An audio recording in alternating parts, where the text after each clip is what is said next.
తెలంగాణ రాష్ట్ర సర్కారు ప్రతిష్టాత్మకంగా తీసుకున్నటువంటి భూభారతి పథకానికి సంబంధించి ఇప్పటికే రైతులతో అవగాహన కార్యక్రమాలను కూడా రాష్ట్ర సర్కారు ఏర్పాటు చేసినటువంటి పరిస్థితి. ఈ రోజు నుంచి సర్వేయర్లు, లైసెన్స్డ్ సర్వేయర్లందరికీ కూడా శిక్షణ ఇస్తున్నారు. అసలు ఈ శిక్షణ కార్యక్రమం యొక్క ముఖ్య ఉద్దేశం ఏంటి తెలుసుకునేందుకు మనతో పాటు మహబూబ్నగర్ జిల్లా కలెక్టర్ విజేంద్ర బోయ్ గారు ఉన్నారు. మేడం చెప్పండి, ఈరోజు లైసెన్స్డ్ సర్వేయర్లకు శిక్షణ కార్యక్రమాన్ని ఏర్పాటు చేశారు. భూభారతి కార్యక్రమంలో భాగంగానే అంటున్నారు. ఈ కార్యక్రమం యొక్క ముఖ్య ఉద్దేశం ఏంటి? ఇక్కడ సర్వేయర్లకు అందరికీ ఎలాంటి శిక్షణ ఇస్తున్నారు? యాక్చువల్లీ ఈ భూభారతి చట్టం ఈ మధ్య కాలం నుంచి అమల్లోకి వచ్చింది, మీ అందరికీ కూడా తెలుసు.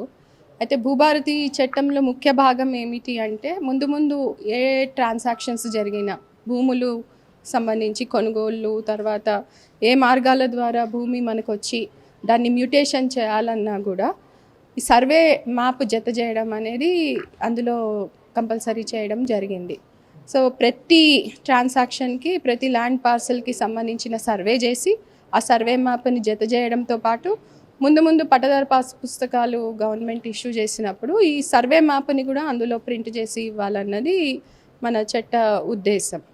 దాంతోపాటుగా ఇప్పుడు మనం చూస్తే గ్రామాల్లో చాలా వరకు భూ సమస్యలు సర్వేతో ముడిపడి ఉంటాయి. మనకి సర్వే చేయండి అని చెప్పి చాలా పిటిషన్లు కూడా మన దగ్గర పెండింగ్లో ఉండడం జరిగింది. అయితే మనకి మండలాల్లో చూస్తే మండలానికి ఒక్క సర్వేయర్ మాత్రం ఉండడం, సర్వే వర్క్ లోడ్ చాలా అధికంగా ఉండడం అనేది ఉంది. కాబట్టి ప్రభుత్వ ఉద్దేశం నెరవేరాలంటే మనకి పెద్ద సంఖ్యలో సర్వేయర్లు కూడా అవసరం ఉన్నారు. కాబట్టి ఈ లైసెన్స్డ్ సర్వేయర్ సిస్టమ్ని ఇప్పుడు మళ్ళీ మొదలు పెట్టడం జరిగింది. అంటే ఇది ముందు ఉన్న వ్యవస్థనే, మధ్యలో కొంత చేయలేదు. ఇప్పుడు మళ్ళీ కూడా ఇలా దాదాపు మనకి రాష్ట్రంలో 6,000 మంది సర్వేయర్లు తీసుకోవాలని అనుకున్నారు. దానిలో భాగంగా నోటిఫికేషన్ ఇచ్చి ఇంట్రెస్టెడ్ క్యాండిడేట్స్ ఎవరైతే ఉన్నారో అర్హులైన వాళ్ళు, అంటే మ్యాథ్స్ చేసి, ఇంటర్లో మ్యాథ్స్ చేసి ఉన్న క్యాండిడేట్స్, వీళ్ళ దగ్గర నుంచి అప్లికేషన్స్ తీసుకోవడం జరిగింది. తర్వాత అందులో ఎలిజిబుల్ అయిన వాళ్ళని మన జిల్లాలో 2 బ్యాచ్లుగా వీళ్ళకి ఇప్పుడు ట్రైనింగ్ ఇస్తాం. ఫస్ట్ బ్యాచ్ ట్రైనింగ్ ఈరోజు మొదలైంది. ఇందులో 132 మంది ఈరోజు వచ్చారు. వీళ్ళకి 51 days ఆఫ్ ట్రైనింగ్ ఉంటుంది. అలాగే నెక్స్ట్ బ్యాచ్ కూడా త్వరలో స్టార్ట్ చేస్తాము. అయితే ఈ 51 days ట్రైనింగ్లో వీళ్ళకి థియరీ, ప్రాక్టికల్ 2 ఉంటుంది. అంటే సర్వేలో థియరీ కూడా కొంత ఇంపార్టెంట్. క్లాస్ రూమ్ ట్రైనింగ్ మనం చెప్తున్నాము. మనకి మన దగ్గర వర్క్ చేసి రిటైర్డ్ డెప్యూటీ ఇన్స్పెక్టర్స్, సర్వేయర్స్ మనకి రిసోర్స్ పర్సన్స్గా పెట్టుకోవడం జరిగింది.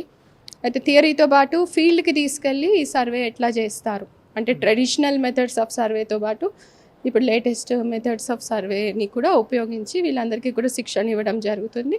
వీళ్ళ శిక్షణ అయిపోయాక వీళ్ళకి ఒక ఎగ్జామ్ ఉంటుంది. ఎగ్జామ్ పాస్ అయితే వీళ్ళకి ఆ లైసెన్స్ అనేది ఇవ్వడం జరుగుతుంది. దాంతో వాళ్ళు సర్వే చేయడానికి వాళ్ళు అర్హులు అవుతారు. మనకి ఫ్యూచర్లో భూభారతికి సంబంధించిన వర్క్లో కూడా వీళ్ళు సర్వే చేశాక మళ్ళీ రెగ్యులర్ సర్వేయర్ ఒకసారి దాన్ని వ్యాలిడేట్ చేశాక అది దానికి సంబంధించిన మార్పులు, చేర్పులు అనేది చేపట్టడం జరుగుతుంది. ఇప్పటివరకు ఎన్ని దరఖాస్తులు వచ్చాయి? ఈ జిల్లా మహబూబ్నగర్ జిల్లాకు సంబంధించి ఎంతమంది సర్వేయర్ల నీడ్ ఉంది మేడం? మనకి దాదాపు 268 దరఖాస్తులు రావడం జరిగింది. సో 268 కూడా మనకి ఇప్పుడు ఫస్ట్ బ్యాచ్లో దాదాపు అందరూ కూడా ఈరోజు హాజరవ్వడం జరిగింది. మనకి సరిపోతారు, మన అవసరాలకి సంబంధించినంత వరకు ఈ సర్వేయర్స్తో మనం చేయొచ్చు. వీళ్ళందరికీ ట్రైనింగ్ మండలానికి మనకి 10 మందికి పైగానే వీరందరూ కూడా ఉంటే 10 మందికి పైగానే వస్తారు. వీళ్ళందరికీ ట్రైనింగ్ తర్వాత మళ్ళీ ఫిల్టర్ చేసే అవకాశం ఏమైనా ఉందా? లేదంటే ఎగ్జామ్ కానీ టెస్ట్ లాంటిది ఏమైనా? ఎగ్జామ్ ఉంటుంది. ఇప్పుడు ఇది ఎగ్జామ్ ఉండి వాళ్ళు ఎగ్జామ్ పాస్ అయితేనే వాళ్ళకి లైసెన్స్ వస్తుంది. సో ఒకసారి వాళ్ళు లైసెన్స్డ్ సర్వేయర్గా మారారంటే మన గవర్నమెంట్ వరకే కాదు, వాళ్ళు వేరే చోట కూడా సర్వేకి సంబంధించిన పనులు చేసుకోవడానికి వాళ్ళకి ఎలిజిబిలిటీ ఉంటుంది. వీళ్ళు ప్రైవేట్గా మాత్రమే ఉంటారా, లేకపోతే గవర్నమెంట్ వీరికి ఏదైనా వేతనం ఇచ్చేటటువంటి అవకాశాలు? అంటే దానికి సంబంధించిన ఇంకా విధానాలు మనకి రావాల్సి ఉంది. సో ఇవన్నీ ధరణి సమస్యలు గ్రామాల్లో చాలా వరకు ఉన్నాయి, భూ తగాదాలని వాటన్నిటిని చెక్ పెట్టే ఉద్దేశంతోనే ఈ సర్వేలను తీసుకుంటున్నాను. అదే ఇప్పుడు మనకి ప్రతి సమస్య ఆల్మోస్ట్ అంటే రికార్డు కరెక్షన్స్ ఇలాంటివి తప్ప మిగిలిన వాటిలలో సర్వే అనేది తప్పనిసరిగా అవసరం. దాని గురించే ఈ వ్యవస్థను పెట్టడం జరిగింది. ఎప్పటి నుంచి వీళ్ళంతా విధుల్లో చేరే అవకాశం? అంటే వీళ్ళ ట్రైనింగ్ దాదాపు 2 months ఉంటుంది. ఇది ఫస్ట్ బ్యాచ్. మళ్ళీ ఇంకొక బ్యాచ్ కూడా కావాలి, వాళ్ళు కూడా రావాలి. ఇంకొక ఈజీగా ఒక 3 months అయితే అవుతుంది. సో ఇది పూర్తిగా ఏదైతే భూభారతి చట్టంలో భాగంగా ఇంప్లిమెంటేషన్ ఇప్పటికే ప్రారంభమైంది కాబట్టి భూ తగాదాలు ఉన్నటువంటి నేపథ్యంలో అక్కడ పూర్తిగా కొత్తగా ఇచ్చేటటువంటి పాస్ పుస్తకాలలో దాని భూమికి సంబంధించినటువంటి మ్యాప్ను కూడా పొందుపరిచేటటువంటి అవకాశం ఉంది. కాబట్టి సర్వేయర్ల కొరత ఉన్నటువంటి నేపథ్యంలో రాష్ట్ర వ్యాప్తంగా 6,000 మంది సర్వేయర్లను రిక్రూట్ చేసుకోవాలంటూ కూడా రాష్ట్ర ప్రభుత్వం నిర్ణయించుకుంది. అందులో భాగంగానే ఎవరైతే ఇంటర్మీడియట్లో మ్యాథ్స్ చేసినటువంటి స్టూడెంట్స్ ఎవరైతే ఉన్నారో వారందరికీ కూడా 51 రోజుల పాటు శిక్షణ ఇచ్చిన తర్వాత వారికి ఒక ఎగ్జామ్ పెట్టేసి వారందరికీ లైసెన్స్లు ఇవ్వడం జరుగుతుంది. ఆ లైసెన్స్ల ఆధారంగానే పూర్తిగా ఆ గ్రామాల్లో కావచ్చు ఎక్కడైనా సరే భూమికి సంబంధించినటువంటి సర్వేలు చేసి భూ తగాదాలు లేకుండా ఉండేలా చర్యలు తీసుకోవడంలో భాగంగా భూభారతి చట్టంలో భాగంగా ఈ ట్రైనింగ్ నిర్వహిస్తున్నట్టు జిల్లా కలెక్టర్ విజయేంద్ర బోయి చెప్పుకొస్తున్నారు.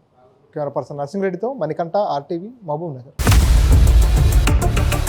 ఇండియా పాకిస్తాన్ తాజా అప్డేట్స్ కోసం డౌన్లోడ్ చేసుకోండి RTV లైవ్ యాప్.